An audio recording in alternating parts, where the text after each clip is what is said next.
Au milieu du XVe siècle, le centre et le sud de l'Afrique sont encore inconnus en Europe. Cela fait pourtant des siècles que les Arabes ont ouvert des routes commerciales qui traversent l'immense désert du Sahara et qui alimentent le bassin méditerranéen en or, en ivoire et en esclaves. L'Europe porte alors plus d'intérêt pour les routes commerciales fructueuses en provenance d'Asie, avec notamment l'importation de la soie et des épices. Mais depuis peu, l'expansion de l'Empire ottoman menace ces routes, et les royaumes de la péninsule ibérique se mettent à rêver de découvrir de nouvelles voies maritimes vers l'Asie afin de s'emparer de ces commerces. Le Portugal prend l'avantage en inventant la caravelle, un navire léger et souple qui lui permet d'accélérer l'exploration des côtes africaines. Le pays y construit des comptoirs afin de détourner les routes commerciales terrestres, dont le très rentable commerce des esclaves. En 1498, Vasco de Gama atteint l'Inde. Le Portugal s'impose rapidement dans l'océan Indien et s'empare du commerce des épices. Le pays s'enrichit et ne subit aucune concurrence de l'Empire espagnol, car les deux se sont mis d'accord pour se partager le monde via le traité de Tordesillas. L'Espagne se concentre donc sur le continent américain. En 1580, après une guerre de succession, la couronne d'Espagne prend le contrôle du Portugal pour former l'Union ibérique. Nouvelle puissance maritime, les Néerlandais profitent de la situation pour s'emparer de colonies portugaises. Finalement, le Portugal retrouve son indépendance et tente de reprendre le contrôle des commerces en Afrique. Mais le pays doit désormais faire face à la concurrence de nouvelles puissances européennes qui s'installent à leur tour sur les côtes africaines. La situation reste alors relativement stable pendant plusieurs siècles, chacun gérant ses propres routes commerciales. La traite négrière devient le plus gros marché, les navires européens achètent des esclaves qu'ils partent échanger en Amérique contre de l'or et des produits locaux tels que du sucre ou du café. À partir du milieu du XVIIIe siècle, des mouvements anti-esclavagistes prennent de l'ampleur en Europe et gagnent progressivement la suppression de la traite des êtres humains et de l'esclavagisme. Aux États-Unis, un projet de rapatriement des esclaves affranchis vers l'Afrique se met en place.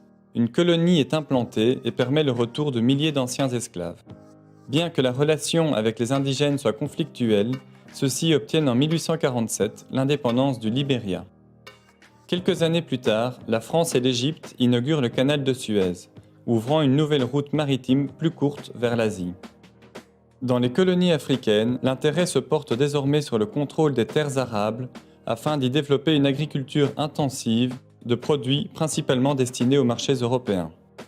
En explorant les terres, les colons découvrent que le continent est riche en ressources, ce qui attise l'appétit des puissances européennes en plein développement industriel.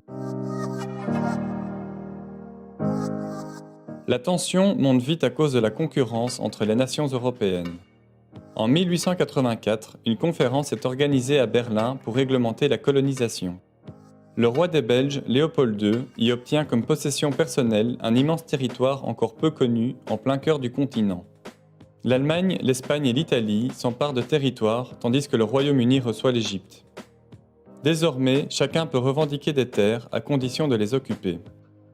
Les nations européennes, aidées par leurs avancées technologiques militaires, se lancent dans une course pour le contrôle du plus grand territoire possible, au détriment des royaumes et empires locaux. Dans la plupart des cas, les terres sont volées et redistribuées aux colons.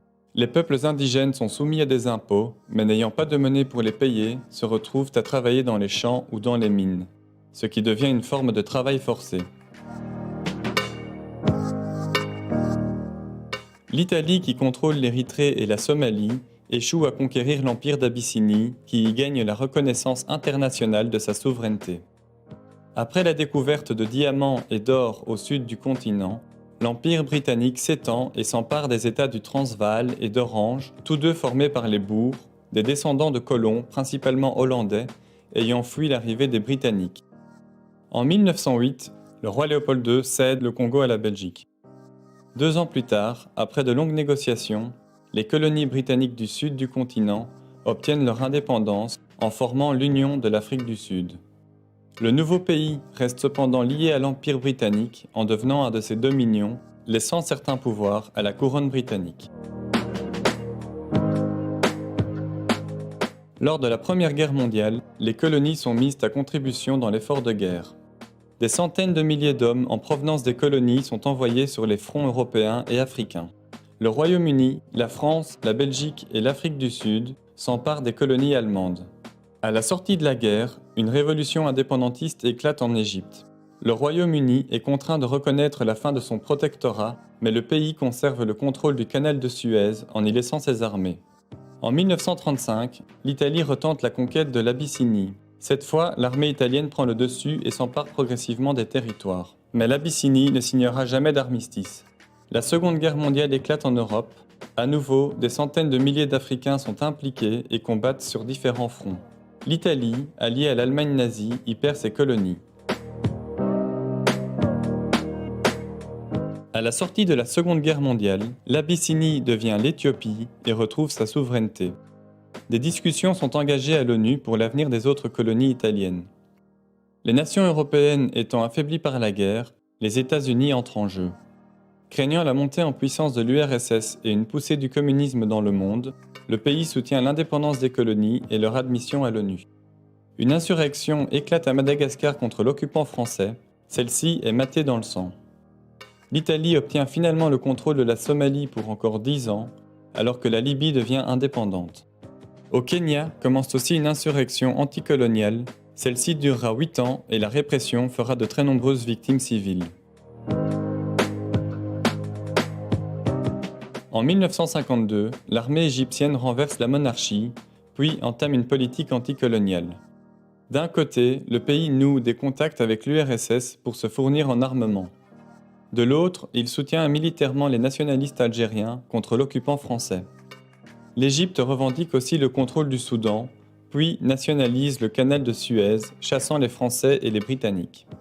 En réaction, ceux-ci s'allient à Israël pour organiser une attaque surprise. L'offensive est un succès, mais est stoppée net par l'URSS qui menace d'une guerre nucléaire. Les États-Unis sortent alors de leur silence et ordonnent l'interruption de l'offensive. Cet événement marque la fin de la domination française et britannique sur le continent. Conscients qu'ils ont perdu la main, la France et le Royaume-Uni tentent de modérer leur politique tout en gardant une influence sur le continent. Ainsi, les Britanniques soutiennent l'indépendance du Soudan pour éviter que le pays ne passe sous contrôle de l'Égypte. La même année, la France, qui est embourbée dans la guerre d'Algérie, reconnaît l'indépendance du Maroc et de la Tunisie pour éviter une propagation des violences. Le Royaume-Uni se montre prêt à reconnaître l'indépendance de ses colonies, à condition que les nouveaux gouvernements soient anticommunistes et que dans certains cas, le pays rejoigne le Commonwealth, une organisation intergouvernementale dont la couronne britannique est à la tête.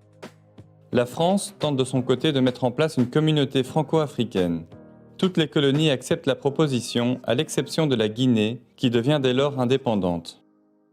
En 1960, une vague d'indépendance met fin à ce projet.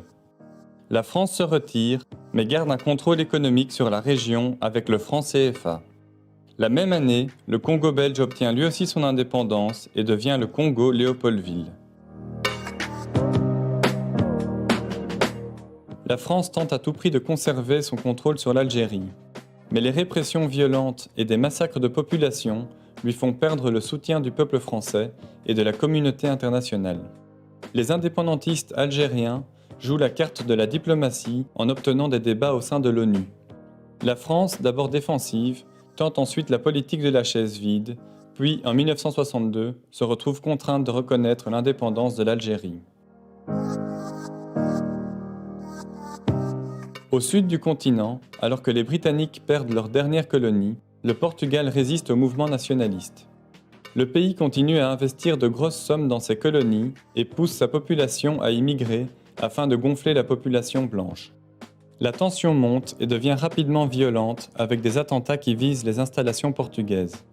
Commence une guerre en Angola qui s'étendra dans toutes les colonies.